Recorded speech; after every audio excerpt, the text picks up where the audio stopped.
Most Korean ghosts do not want to kill you. They want something much, much stranger. And once you know what it is, you will never watch a horror movie the same way again. Because Korea spent 2,000 years building something no other country quite built. A complete system for negotiating with the dead. Negotiating with ghosts, like terms, conditions? Papa, do Korean ghosts have paperwork? Better, they have rules. And tonight, Bulia, you're going to learn every one of them the hard way. Close your eyes. You are standing on a dirt road in old Korea, an hour after sunset. The pines are black, the moon is thin, and somewhere on this road tonight, you are going to meet everything Korea was ever afraid of. Walk. First, understand where you are. In the old Korean map of the world, the day belonged to the living and the night belonged to everyone else. And the road between villages was the border, not a wall, a membrane. Things passed through it in both directions, and the whole system of Korean folk belief exists to manage that traffic. Here is the single most important thing to know, and it changes everything. In this system, a ghost is not a monster. A ghost is an unfinished sentence, a life that stopped in the middle of saying something. And an unfinished sentence has exactly one need: to be finished. Everything you will meet tonight is, in its own broken way, trying to finish its sentence. Okay, unfinished sentences. That's weirdly sad instead of scary. Why is it sad instead of scary? I was promised scary. Oh, it gets scary, little one. Because the first thing on this road tonight has been trying to finish its sentence for 60 years. And its sentence is, I'm hungry. Do you hear footsteps behind you that stop when you're stopped? Don't turn around. What's behind you is called a gaekgwi, a guest ghost, someone who died away from home. No family found the body. No one held the funeral. No one feeds them. Because in the Korean system, the dead eat. Every ancestor gets meals from their family, set out on ritual days, forever. It's a supply chain of memory. A gaekgwi is what happens when a soul falls off that supply chain. It wanders roads and markets and funerals.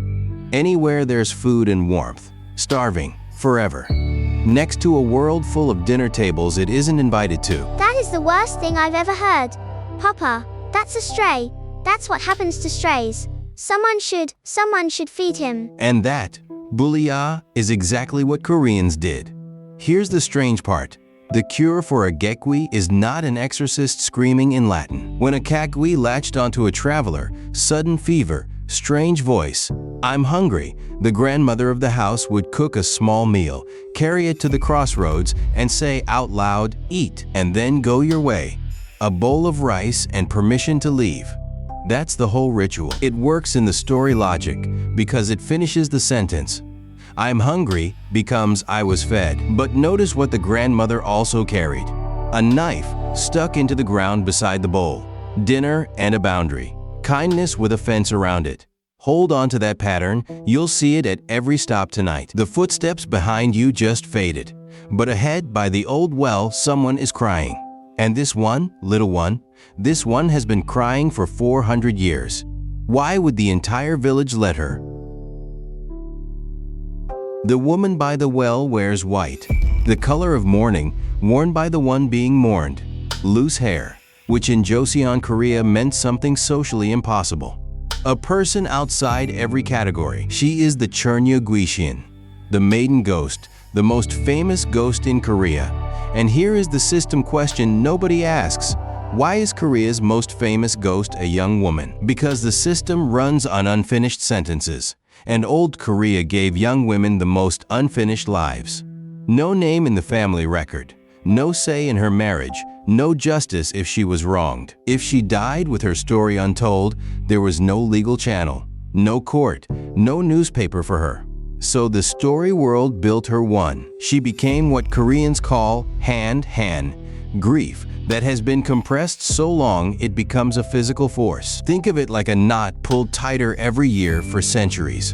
A knot that nails a ghost to one spot, to one well, to one bridge, until someone unties it. How do you untie it, Papa? How do you untie her? You already know. If you remember the rice bowl, You don't fight her. In story after story, governors and heroes arrive at the haunted village, draw their swords and die of fright before dawn. The one who survives is never the strongest man. It's the first one who puts down the candle and says, "You've been trying to tell someone something, I'm listening." And then she talks, and the murder is solved, or the body is found, or the name is finally spoken out loud at a funeral held 4 centuries late. The knot opens, the white figure bows, and the well is just a well again. Are you seeing the pattern yet, Bulia? Feed the hungry one. Hear the silenced one. The Korean ghost system is a complaints department for the universe, and the living are the clerks. But not everything on this road files complaints. Something up ahead is laughing, and it's holding a stick. Relax. This is the fun stop.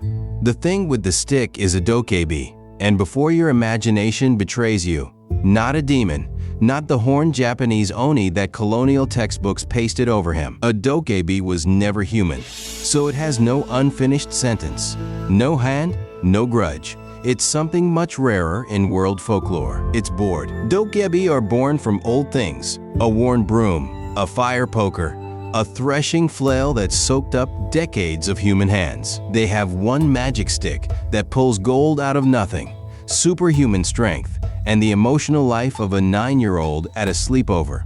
They challenge travelers to wrestling matches. They love buckwheat jelly, the blandest food in Korea. Don't ask. Nobody knows. They lend money and forget they lent it, then pay it back again every night. He's a himbo. Papa, the scary night road has a himbo on it. I want to arm wrestle him.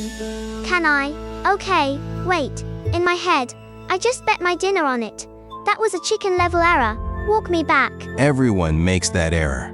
That's the whole folklore. And notice, even here, the rule holds. You don't banish a dokkaebi, you play with it. Respect it, maybe cheat it gently.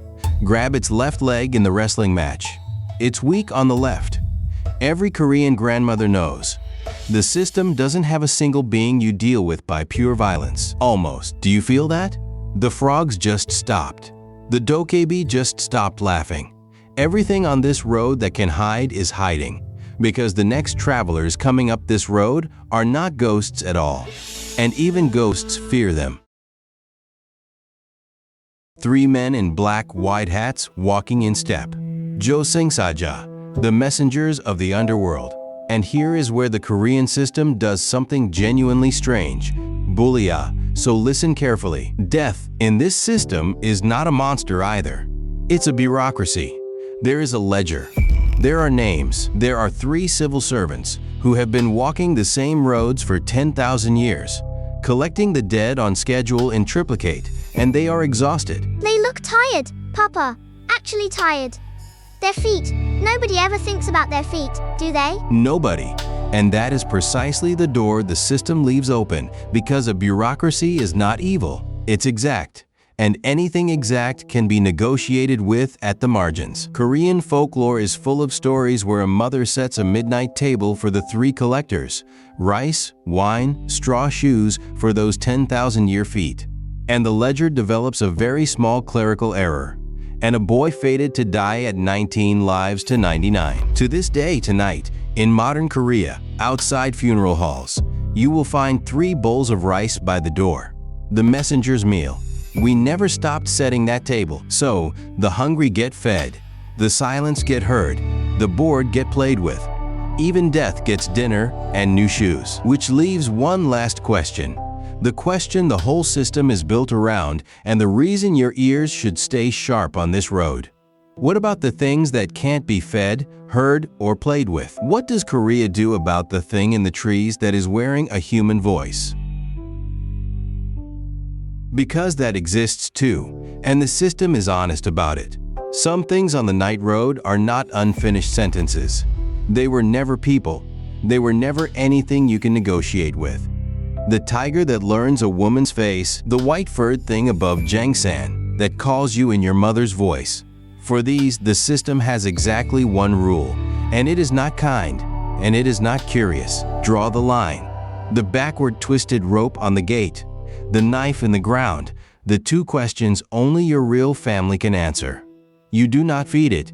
You do not hear it out. You close the door. How do you know which one you've met, Papa? The sad kind or the other kind? That, little one, is the oldest question in Korea.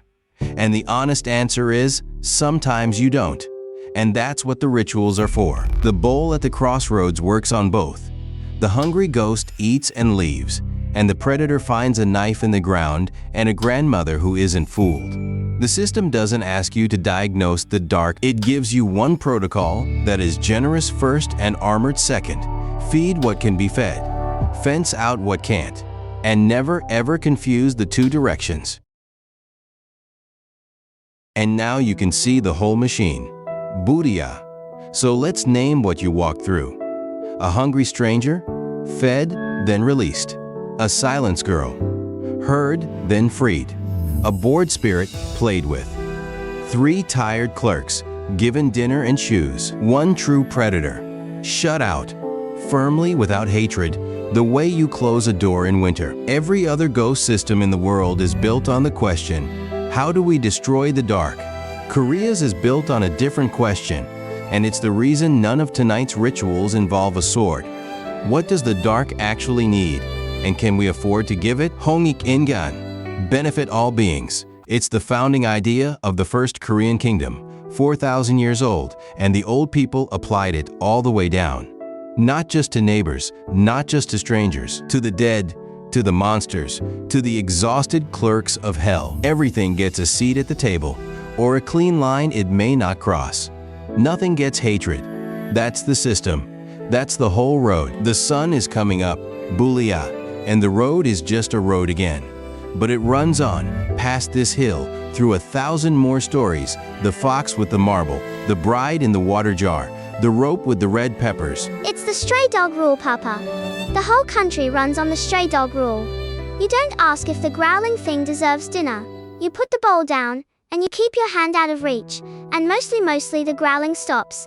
There's even a word for it, isn't there? You've been not saying a word this whole time. We walk it every Saturday night. The pouch stays open. Bring your appetite and something for the table.